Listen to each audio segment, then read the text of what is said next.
આજે મેં મારા પરિવાર સાથે લોકશાહીનું પર્વની અંદર ચૂંટણી છે ત્યારે મતદાન કર્યું છે. મોરબી મહાનગરપાલિકા બન્યા પછી પ્રથમવાર મને એક અવસર પ્રાપ્ત થયો છે મતદાન કરવાનો. મોરબીના વિકાસ માટે ખૂબ સારું સરકારમાંથી કામ થવાનું છે, મોરબીનો વિકાસ થવાનો છે અને મોરબીની ભારતીય જનતા પાર્ટીની એક ટીમ બનવાની છે, એમાં કોઈ શંકાને સ્થાન નથી.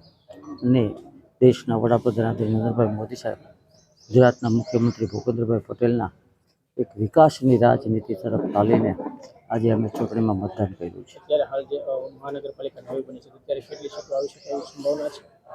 અમે તો અપેક્ષા રાખીએ છીએ 52 આવે, પણ સારું એવું પરિણામ આવશે, એમાં સ્પોટ બહુમતી આવશે, કોઈ ચિંતા સ્થાન નથી.